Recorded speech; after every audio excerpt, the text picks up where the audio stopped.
Last class में हमने quantum effect start किया था और उसकी थ्योरी आपकी कंप्लीट हो चुकी थी, तो मैं उसी संदर्भ में आगे बढ़ता हूँ आज। तो हमारा जो टॉपिक चल रहा था बेटा वो क्वांटम इफेक्ट था। क्वांटम इफेक्ट और क्वांटम इफेक्ट की इतनी एक एक्सप्लेनेशन हमने कर ली थी कि अब आप शायद आगे क्वेश्चंस कर सकते हो।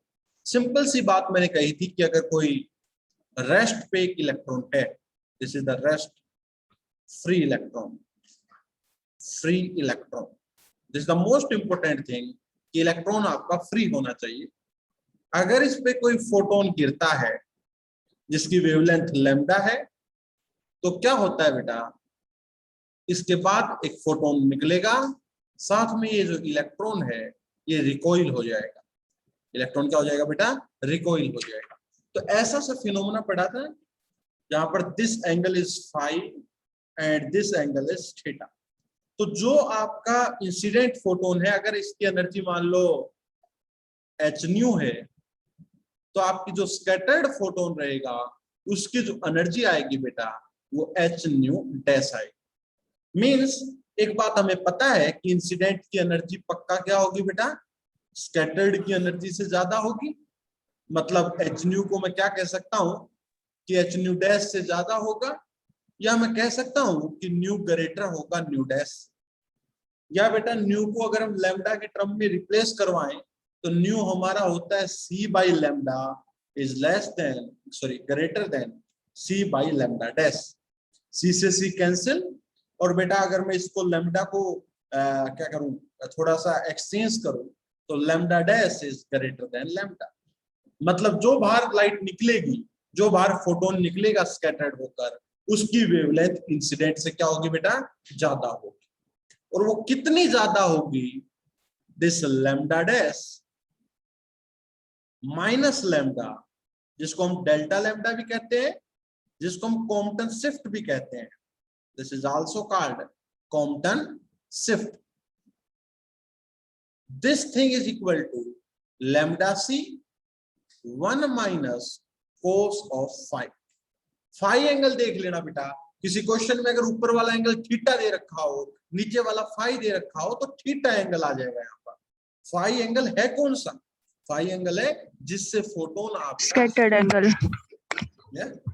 नाउ लैम्डा सी को हमने क्या कहा था, कॉम्पटन वेवलेंथ।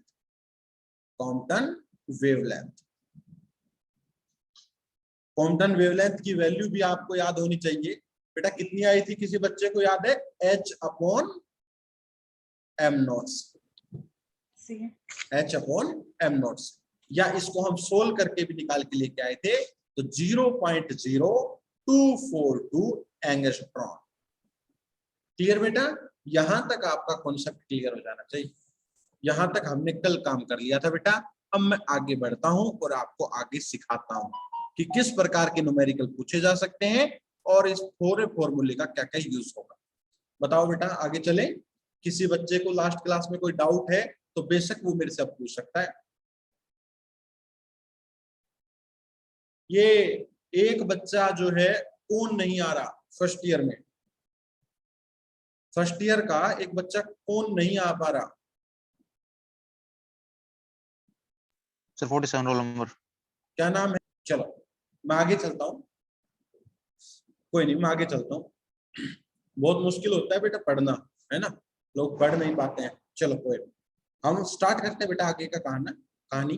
तो कॉम्पटन इफेक्ट में हमने कॉम्पटन शिफ्ट निकाल ली थी। अब बेटा मैं आपको कुछ कंक्लूजन देता हूँ, इस फॉर्मूले के बेसिस पर कुछ कंक्लूजन मैं आपको लिखवाता हूँ, ठीक है। तो कंक्लूजन हमें क्या मिला, कंक्लूजन। और बेटा हो सकता है आज शाम तक मैं आपको असाइनमेंट इसका सेंड कर दूं, मैं बनाने लग रहा हूँ, ठीक है ना। तो फिर आपको कुछ क्वेश्चंस लगाने हैं सोमवार तक आराम से। सो कंक्लूजन देखिएगा बेटा, पहला conclusion, the first conclusion is Compton shift, Compton shift is independent. बताना बेटा किस किस पे इंडिपेंडेंट रहेगा, इंडिपेंडेंट ऑफ द वेवलेंथ। ये बात शायद मैंने आपको लिखवाई भी थी, of incident radiation, incident radiation. देख लीजिए डेल्टा लैम्बडा में राइट साइड में जो टर्म आ रही है, या कहीं भी क्या लैम्बडा इंसिडेंट है? नहीं है। इसका मतलब कॉम्पटन शिफ्ट इंडिपेंडेंट है wavelength of incident radiation. And the nature of scattering material, क्या क्या स्कैटरिंग मटेरियल दे रहे हो, इस बात पर भी इंडिपेंडेंट है। क्या कोई वर्क फंक्शन वगैरह ऐसी चीजें आ रही है बेटा? नहीं आ रही। इसका मतलब वो उस चीज पर भी क्या है? इंडिपेंडेंट। दूसरी बात हम करते हैं, कॉम्पटन शिफ्ट मेनली डिपेंड किस पर कर रहा है? So Compton shift depends scattering angle के ऊपर यस जो ऑन द फोटोन होगा। Scattering angle, on the scattering angle. बेटा ये जो थीटा है इसको मैं कह देता हूं रिकॉइल एंगल, रिकॉइल एंगल। और ये जो फाई है इसको मैं क्या कह रहा हूं? Scattering angle. सर थीटा पे भी इंडिपेंडेंट है? हाँ थीटा पे भी इंडिपेंडेंट है बिल्कुल, ठीक है ना। सिर्फ और सिर्फ एक बात पर, हालांकि बेटा थीटा और फाई में एक रिलेशन आ जाता है, इसलिए मैं थीटा पे इंडिपेंडेंट नहीं कहता, क्योंकि थीटा और फाई में एक रिलेशन होता है जो मैं अगला ही टॉपिक आपको करवाऊंगा, ठीक है ना। तो मेनली बात यह है इंडिपेंडेंट किस किस पर है? वेवलेंथ ऑफ इंसिडेंट और मटेरियल। एंगल्स पर तो बेटा डिपेंड करेगा, चाहे वो फाई हो या थीटा। ओके, हालांकि आप कहोगे सर इसमें थीटा तो इन्वॉल्व नहीं हो रहा, तो बेटा अभी मैं एक फॉर्मूला लिखवाऊंगा जो फाई और थीटा में रिलेशन देता है। Clear? So Compton shift depend on the scattering angle. और स्कैटरिंग एंगल क्या बेटा? फाई। क्लियर? स्कैटरिंग एंगल पर मेनली क्या करेगा बेटा? ये डिपेंड करेगा। अगली बात मैं लिखवाता हूं, the next point is, this is the most important point बेटा। मैं समझाता हूं ये इंपोर्टेंट क्यों है ये पॉइंट अपने आप। क्या? larger as the rest mass of the scatterer is smaller Compton shift. This is the one of important point. कैसे? जरा देखते हैं। देखो बेटा ध्यान से सुनने की कोशिश कीजिएगा, मैं आप नोट कीजिए, फिर मैं इसको एक्सप्लेन करता हूं नेक्स्ट पेज पे। आप प्लीज एक बार इसको नोट कर लीजिएगा यहां तक। बेटा नोट हो गया तो आगे चलूं मैं? Yes sir. बेटा जो लास्ट वाली जो थर्ड बात है इस पर मैं थोड़ा चर्चा करता हूं। मैंने कहा जो डेल्टा लैम्डा है वो कितना आया था? लैम्डा सी की वैल्यू बता दो बेटा, h अपॉन एम नोट सी 1 माइनस cos फाई। तो इस रिलेशन में देखो, अगर इफ एम नोट आपका क्या रहे बेटा? लार्ज, ठीक है।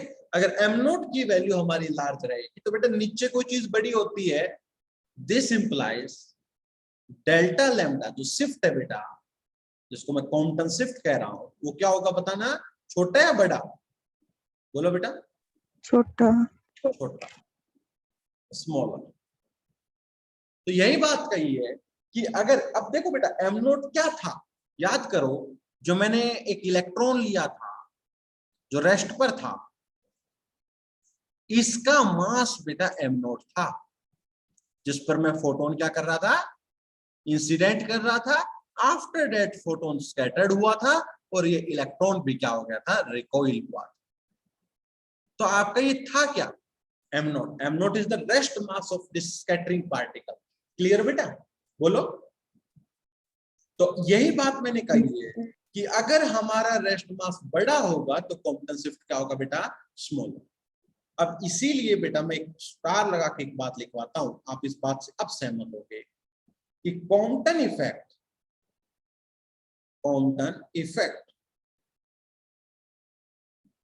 नॉट observed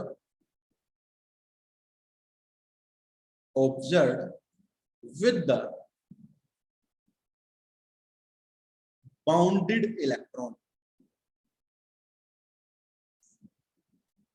बेटा मैंने आपको एक बात बताई थी कि हम जब फोटो इलेक्ट्रिक इफेक्ट पढ़ते हैं तो उसमें इलेक्ट्रॉन आपका क्या होता है बेटा, न्यूक्लियस से बाउंड होता है, तभी तो वर्क फंक्शन जैसी चीज आती है बेटा।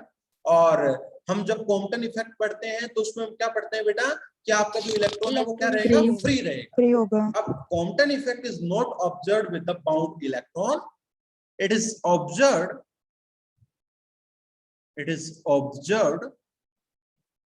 when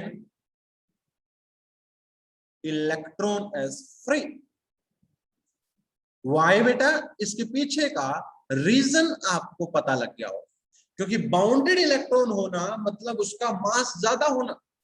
कोई चीज बाउंड है मतलब उस पर एक अच्छा सा फोर्स लग रहा है, मतलब वो चीज क्या है बेटा, उसका इफेक्टिव मास ज्यादा है। कोई चीज फ्री होना मतलब उसका जो मास है बेटा वो क्या है, आपका स्मॉल है। फ्री का मतलब होता है, फ्री का मतलब जो मास है वो क्या होना बेटा, स्मॉल, और बाउंडेड का मतलब होता है मास क्या होना, लार्ज। अब बेटा बता दीजिएगा, अगर मास लार्ज है तो डेल्टा लैम्डा कितना हो जाएगा, बहुत कम, मतलब कॉम्पटन में कुछ शिफ्ट ही नहीं होगा बेटा। कॉम्पटन शिफ्ट नहीं होगा इसका मतलब कॉम्पटन इफेक्ट आपको ऑब्जर्व नहीं होगा।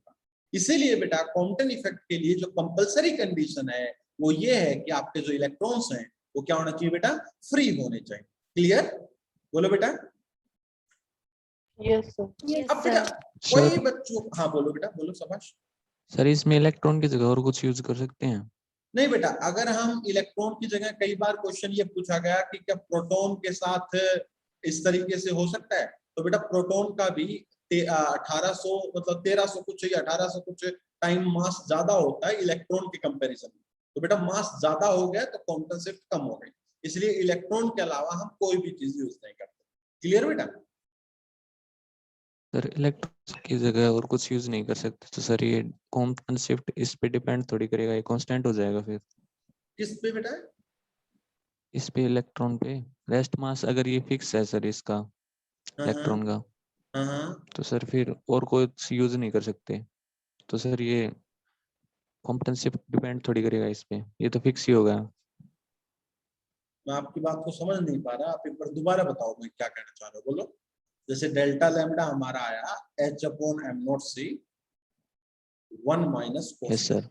अब बताओ क्या कहना चाह रहे सर ये m नॉट फिक्स है। हो। m0 अगर फिक्स्ड है, m0 फिक्स मतलब ठीक है, इलेक्ट्रॉन ही ले सकते हैं। हाँ से इलेक्ट्रॉन, ओनली इलेक्ट्रॉन ले सकते हैं, ठीक है, और यस वो सर। भी फ्री। Yes sir. हाँ अब बताओ। तो सर इस पे डिपेंड कैसे करेगा ये m नॉट पे? m0 तो m0 पे कहाँ डिपेंड कर रहा है, it depend only on the phi angle. कहाँ m0 पे डिपेंड कर रहा है बेटा। सर आप जैसे कि ये बोल रहे हो कि एम नोट लार्ज होगा, तो सर हाँ इसके कहने का मतलब ये है कि अगर फिक्स हो गया तो लार्ज या फिर स्मॉल नहीं कैसे हो नहीं सकता है? ऐसे नहीं कह रहा मैं, यस ऐसे सर। नहीं कह रहा। अच्छा आपकी बात मैं समझ गया। मैं बेटा ये बताना चाह रहा था कि अगर आप, मैं यहाँ पर ये कॉम्पटन शिफ्ट स्मॉल का मतलब पता है क्या होता है, मैं कॉम्पटन शिफ्ट स्मॉल मतलब कॉम्पटन इफेक्ट ऑब्जर्व नहीं हो रहा, कॉम्पटन इफेक्ट यहाँ पर नहीं हो रहा भाई, कॉम्पटन शिफ्ट नहीं हो रहा है इसका मतलब कॉम्पटन इफेक्ट नहीं हो रहा। तो मैं ये कहना चाह रहा हूं कि अगर मास ज्यादा होगा, m0 ज्यादा होगा, m0 मतलब m0 लार्ज मतलब आइदर यहाँ पर प्रोटॉन हो या यहाँ पर बाउंडेड इलेक्ट्रॉन है ना, बाउंडेड इलेक्ट्रॉन है। मैं m0 ये नहीं कह रहा मास ऑफ फ्री इलेक्ट्रॉन है, मैं ये बात नहीं कह रहा बेटा। मैं कह रहा हूं अगर इस m0 की जगह मैं क्या लूं, बाउंडेड इलेक्ट्रॉन लूं या मैं यहाँ पर प्रोटॉन लूं, तो बेटा अगर बाउंडेड इलेक्ट्रॉन और प्रोटॉन यहाँ पर ले लोगे तो उसका तो मास ज्यादा होता है और उस समय डेल्टा लैम्डा हमारा स्मॉल आता है, मतलब वहां पर कॉम्पटन इफेक्ट ऑब्जर्व्ड नहीं होता, इसलिए m0 को लार्ज नहीं लेते। मैं ये बात कहना चाह रहा हूँ बेटा, आप यहाँ m0 को ये मत समझना कि मैं यहाँ पर ये फ्री इलेक्ट्रॉन के लिए ले रहा हूँ। बेटा फ्री इलेक्ट्रॉन का m0 फिक्स होता है, ठीक है ना। मैं m0 लार्ज मतलब मैं कह रहा हूँ कि अगर आपने इलेक्ट्रॉन को रिप्लेस कर दिया बाउंडेड इलेक्ट्रॉन या प्रोटॉन की जगह, तो बेटा ये इफेक्ट नहीं होगा। मैं ये बात कहना चाह रहा हूँ। क्लियर? अब बताओ बेटा, आप समझ में आई मैं क्या कह रहा हूं? Yes sir. हाँ, एम नोट ये मत समझना कि एम नोट मैंने लिख दिया तो वो फ्री इलेक्ट्रॉन के लिए है हमेशा। मैं कह रहा हूं इस एम नोट जो है, मान लो 1 मिनट के लिए ये मैं इलेक्ट्रॉन की जगह, फ्री इलेक्ट्रॉन की जगह बाउंडेड इलेक्ट्रॉन या प्रोटॉन ले लेता हूं, तो बेटा उसका तो एम नोट ज्यादा हो जाएगा, और उसका एम नोट ज्यादा हो गया तो डेल्टा लैम्डा उसका स्मॉल, मतलब कॉम्पटन इफेक्ट ऑब्जर्व नहीं होगा। मैं ये कहना चाह रहा हूं, क्लियर? इसीलिए M naught must be small, मतलब हमें कौन सा लेना है, ऐसा पार्टिकल लेना है जिसका मास स्मॉल हो, मतलब हमें फ्री पार्टिकल लेना है। मैं ये कहना चाह रहा हूं बेटा, अब समझ में आया मेरी बात? Yes sir. चलो, अभी सब बच्चों क्लियर हो गया बेटा ये बात? Yes sir. Okay okay. अब बेटा एक बहुत अच्छा क्वेश्चन, अगर सर, हाँ बोलो अगर बोलो। सर अगर थीटा हमारे पास यहाँ पे अगर पाई लेंगे तो सर मैक्सिमम शिफ्ट मिलेगा हमें, क्या थीटा कॉम्पटन फाई शिफ्ट लेंगे जो मतलब? मिलेगा वो, मतलब जो ये फाई जो एंगल हमारा स्कैटर्ड एंगल, अगर वो मतलब पाई एंगल हो जाए, पाई, हाँ बिल्कुल बिल्कुल, उस समय क्योंकि ये बिल्कुल मैक्सिमम, हाँ बिल्कुल बेटा बिल्कुल मैक्सिमम उधर शिफ्ट होगा, बिल्कुल सही कह रहे हो। वो तो फॉर्मूले से आप देख सकते हो, मैं केसेस वगैरह करवा भी देता हूँ ऐसे। जैसे फाई की वैल्यू कल मैंने करवाई थी 0 पे होता है लैम्डा सी, पाई होगा तो 2 लैम्डा सी, है ना? तो मैक्सिमम शिफ्ट कोई पूछ ले तो मैक्सिमम तो जब होगा जब 1 + 1 हो जाए, है ना बेटा? और +1 कब होगा, जब कोस फाई, फाई की वैल्यू कितनी हो, पाई हो, उस समय मैक्सिमम आपका क्वांटम शिफ्ट होता है। बिल्कुल सही बात कही आप, ठीक है? चलो, अब बेटा मैं ये बताना चाह रहा हूं, कई बच्चों को एक डाउट रहता है कि सर ये क्वांटम और फोटो इलेक्ट्रिक इफेक्ट क्या एक साथ हो सकते हैं? बिल्कुल बेटा, देखो जैसे कोई एटम है, ये एटम का न्यूक्लियस है, और उस न्यूक्लियस के साथ ये कुछ ऑर्बिट्स है, और इस ऑर्बिट के अंदर जो सबसे भार वाला ऑर्बिट है उसका जो इलेक्ट्रॉन है बेटा वो नियरली फ्री है ना? एक्चुअली परफेक्टली फ्री कुछ भी नहीं होता, लेकिन नियरली फ्री है, मतलब न्यूक्लियस के साथ उसकी क्या है बेटा, बहुत ही कम इंटरेक्शन, और कुछ इलेक्ट्रॉन यहां पर भी है बेटा। ये इलेक्ट्रॉन कैसा है बोलो जल्दी से, बाउंडेड, है ना बेटा? अब जब मैंने कुछ लाइट को इस पर इंसिडेंट किया तो बेटा ये क्या होगा, इस फिनोमेना में इस इलेक्ट्रॉन को, तो बेटा कौन सा इफेक्ट होगा बताओ, बोलो यहाँ पर बाउंडेड में कौन सा इफेक्ट होता है, photo electric, photo electric effect. Photo electric effect. और ये इलेक्ट्रॉन कहां से हो जाएगा बेटा, बाहर शिफ्ट हो जाएगा, इसको हम क्या हाँ कहते हैं, फोटो इलेक्ट्रॉन कहते हैं ना बेटा, जो इलेक्ट्रॉन बाहर निकल जाता है। और ये वाला जो फोटोन था वो कंप्लीटली एब्जॉर्ब हो जाएगा, ऐसा भी होता है ना बेटा, कंप्लीटली एब्जॉर्ब। बेटा फोटोन, जो फोटो इलेक्ट्रिक इफेक्ट में जो फोटोन गिरता है वो पूरा का पूरा एब्जॉर्ब होता है। अरे ऐसा होता है नहीं होता बताओ? यस। और जो फ्री इलेक्ट्रॉन के साथ जो फोटोन टकरा रहा है इसमें क्या होगा बेटा, आपका फोटोन भी बाहर निकल जाएगा और ये इलेक्ट्रॉन भी बाहर रिकॉइल हो जाएगा, और ये कौन सा इफेक्ट हो जाएगा बोलो जल्दी से, कॉम्पटन इफेक्ट हो जाएगा, कॉम्पटन इफेक्ट। तो बेटा फोटो इलेक्ट्रिक इफेक्ट और कॉम्पटन इफेक्ट ये एक साथ होते हैं, ऐसा नहीं है कि एक नहीं होते, मतलब ये एक साथ भी हो सकते हैं।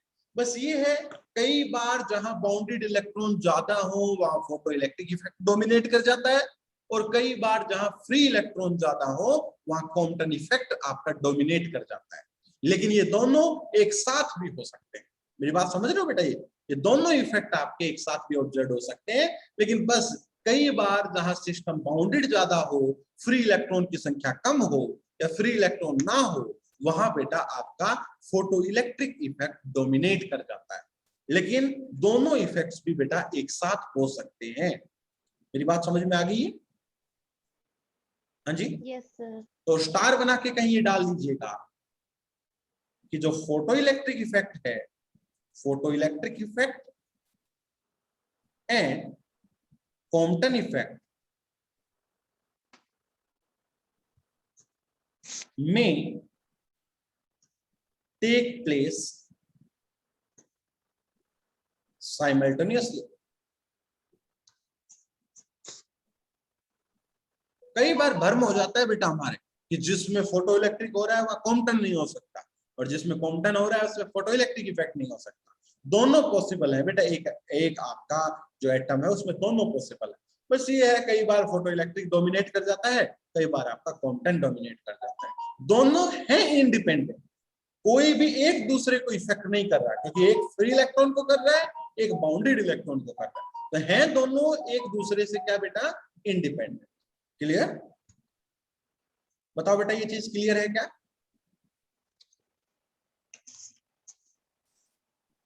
Yes, sir. अब बेटा मैं आपको कुछ रिलेशंस लिखवाता हूं जो बहुत इंपॉर्टेंट है, तो आप यहां तक नोट कर लीजिएगा, मैं आगे प्रोसीड करता हूं। यहां तक नोट हो गया तो बेटा मैं आगे चलूं।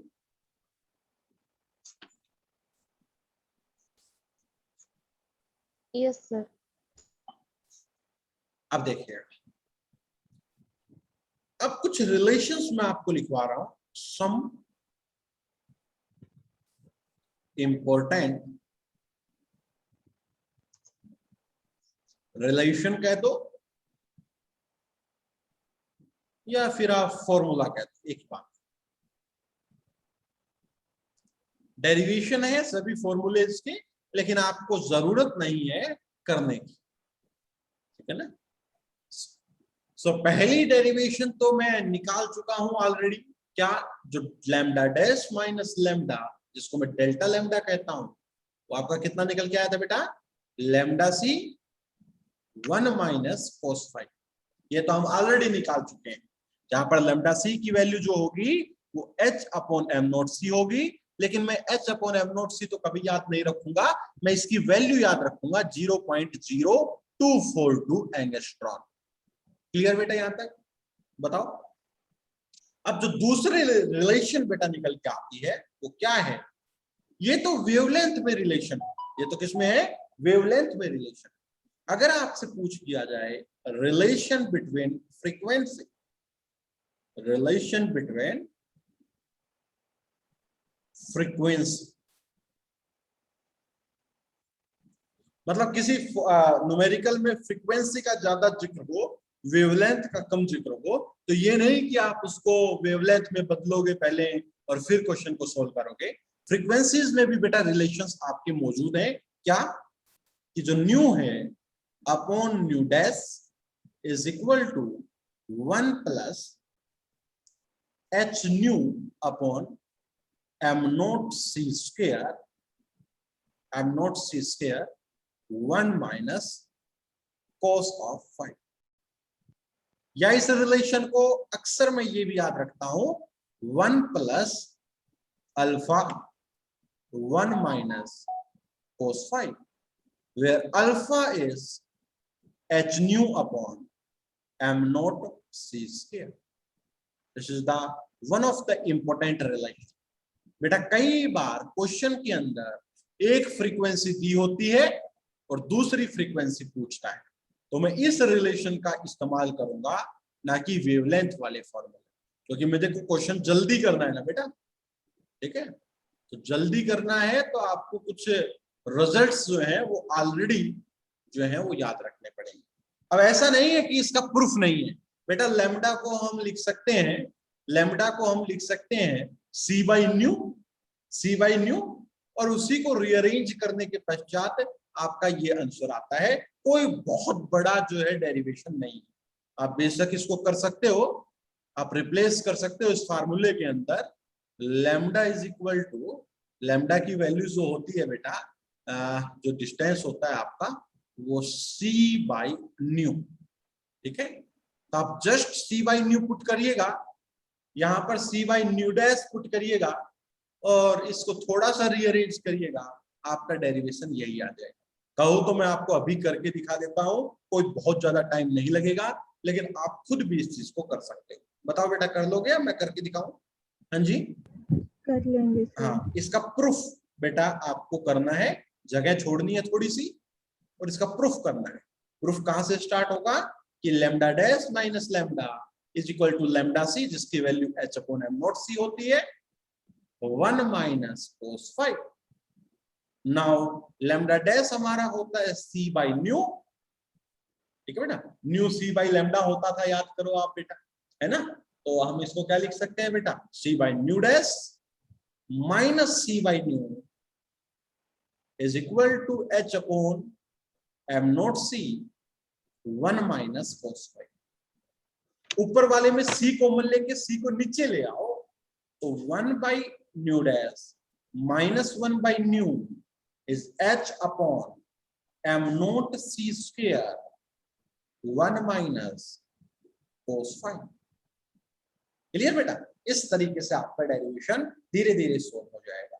और अब न्यू डैश और न्यू को आप एलसीएम ले लीजिएगा, ठीक है, तो ऊपर न्यू डैश माइनस न्यू हो जाएगा, फिर उसको इधर शिफ्ट कर दीजिएगा। तो ये डेरिवेशन आपको बेशक शम कर सकते हो बेटा, इसको आप आगे प्रोसीड कर सकते हो, ठीक है ना। To be continue, to be continue, ठीक है। थोड़ा सा आगे करना, आपकी डेरिवेशन यही निकल के आ जाएगी। लेकिन बेटा डेरिवेशन कोई काम की नहीं है, हमें ये रिजल्ट जो है वो हमेशा के लिए मेमोराइज करना है, हमेशा के लिए इस रिजल्ट को कंट्रास्ट करना है। क्लियर बेटा, बताओ ये कर लोगे बेटा इस चीज का, मैं करवाऊं, बताओ दीजिएगा। कर लेंगे सर। कर लेंगे। तो आपको ये डेरिवेशन जो है अपने घर से पक्का करके लेकर आनी है, ठीक है बेटा। ये डेरिवेशन जो है ये 100% आपको करना है। चलो आगे करवाता हूं, मैं तीसरी बात लिख पाता हूं बेटा।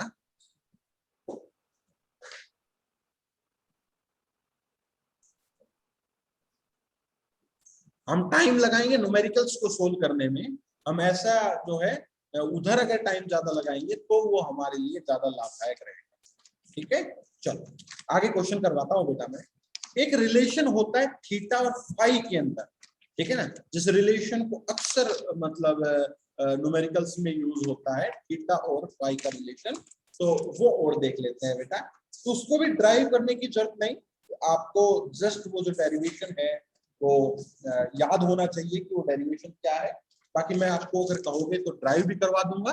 देखो, रिलेशन बिटवीन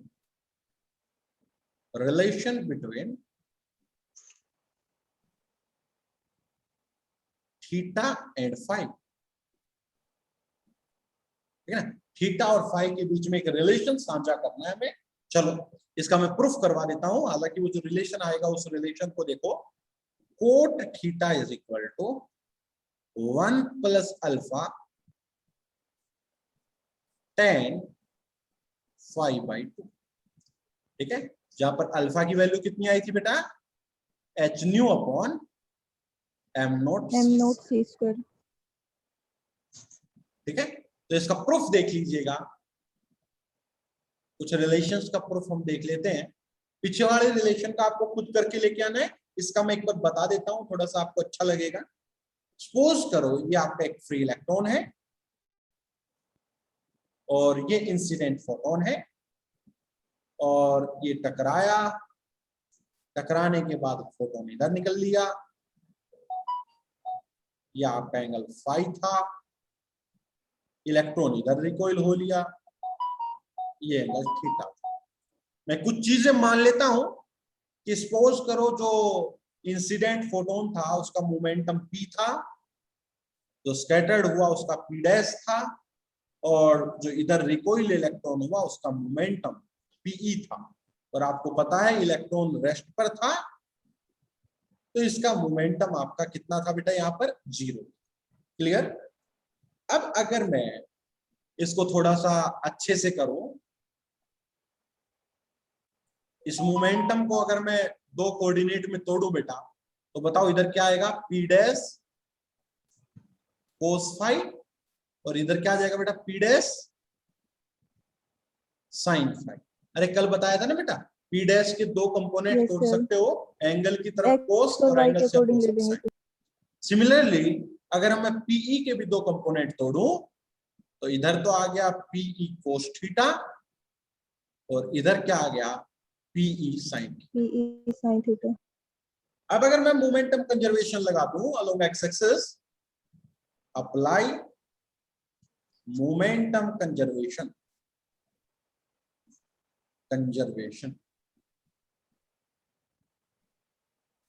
मैं ये क्वेश्चन इसलिए करवा रहा हूं क्योंकि न्यूमेरिकल में कई बार ये चीजें यूज होगी, इसलिए बेटा इसी को मैं न्यूमेरिकल भी बदलूंगा थोड़ी देर में, इसलिए मैं टॉपिक करवा रहा हूं। वरना मैं ये भी कह सकता था कि इसका भी रिजल्ट आप याद कर लो, लेकिन रिजल्ट आप बाद में करना, पहले एक बार इसको देख लो कैसे निकलता है। अगर मैं अलोंग एक्स एक्सिस की बात करूं, हालांकि ऐसा काम आप कर चुके हो बेटा, बताओ इक्वेशन क्या बनेगी? बिफोर कोलिजन मोमेंटम कितना दिख रहा है बेटा? P, Yes, और आफ्टर sir. कोलिजन बेटा P एक्स dash एक्सिस की cos तरफ phi. P dash cos P phi. dash cos phi. मैं ये एक्स एक्सिस मान P रहा cos हूं theta. और मैं ऊपर बेटा वाई एक्सिस मान, तो P dash cos phi plus PE cos theta. Similarly बेटा अगर मैं अलोंग वाई एक्सिस की बात करूंगा तो बता सकते मोमेंटम हो जीरो हो जाएगा जीरो, पहले तो और इधर बिफोर आ जाएगा collision P dash sine phi P dash sin phi minus minus PE PE sine. Theta. Clear बेटा? आई थिंक आपको यहां तक कोई भी दिक्कत नहीं आई। अब बेटा मैं थोड़ा सा इसको रीअरेंज करूंगा, ऊपर वाली इक्वेशन को मैं लिखूंगा PE कोस थीटा जो है वो किसके बराबर आएगा बेटा? देखना जरा, P minus P dash cos phi, and इस इक्वेशन को अगर मैं PE साइन थीटा देखूं तो कितना आएगा बताओ बेटा? P dash sine Sin phi. Phi. इसको फर्स्ट इक्वेशन देता हूं, इसको मैं सेकंड इक्वेशन। क्लियर? बताओ बेटा याद हो गया ये काम? हाँ जी, Yes, sir. Okay. Yes, sir. अब बेटा मैं फर्स्ट और सेकंड इक्वेशन को डिवाइड कर देता हूं। डिवाइड इक्वेशन, एक्चुअली मैं 2 को 1 से डिवाइड करता हूं, तो 2 को 1 से डिवाइड करोगे तो बेटा साइन बाई कोस कितना बच जाएगा? बोलो जल्दी से। tan थीटा, और उधर क्या बचेगा बेटा? P dash sine P phi dash sin phi upon upon P P minus minus P P dash dash cos cos. phi. ठीक है, ये आपका रिलेशन बचेगा। अब इस रिलेशन को मैं थोड़ा और आगे बढ़ाता हूं, फिर आपको मैं इसका प्रूफ करवाऊंगा, तो यहां तक नोट कीजिएगा, मैं आगे प्रोसीड करता हूं। बेटा हो गया note?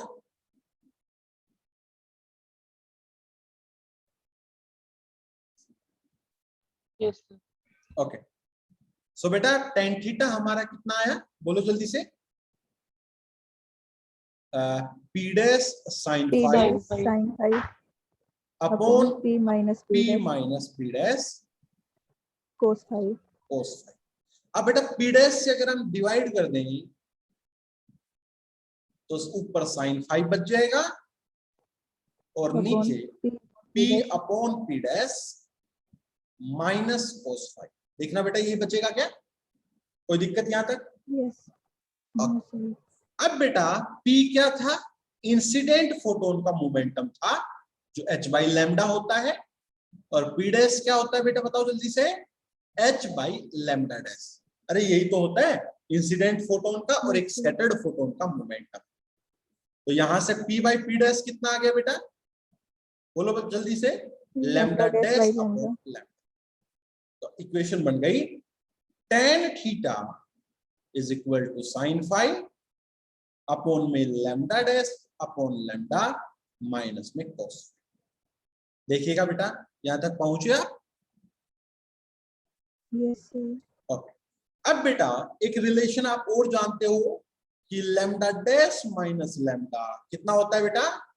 h upon m naught c 1 minus cos phi.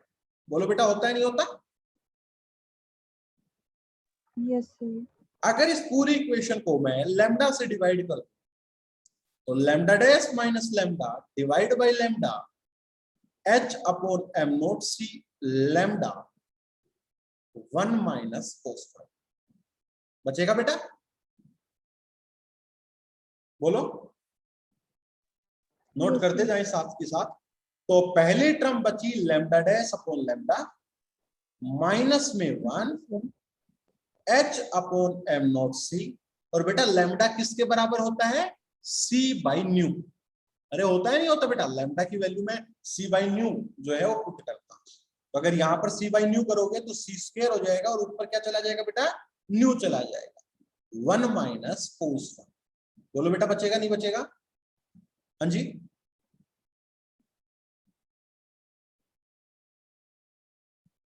Yes, sir. अब बेटा यहां से लैम्डा डैश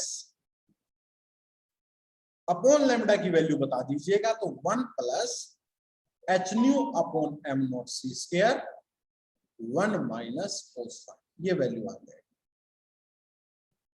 बोलो बेटा, आएगी या नहीं आएगी? हाँ जी, Yes, sir. किसी बच्चे को कोई डाउट हो तो बीच में अवश्य मेरे से पूछ लें। अब इस वैल्यू को मैं यहां पर पुट कर दूंगा और थोड़ा सा रीअरेंजमेंट करूंगा और ये क्वेश्चन सोल्व हो जाएगा। अब कहोगे सर ये आपको पता कैसे चला ऐसे करना है हमें?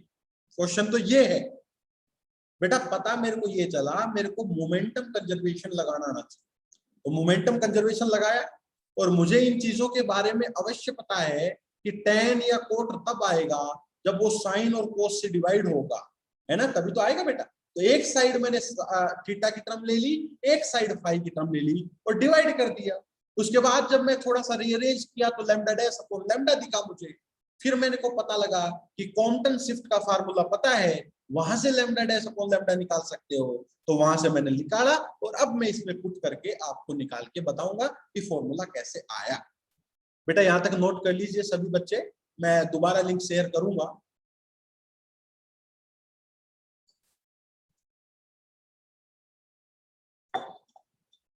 क्लियर है बेटा यहां तक?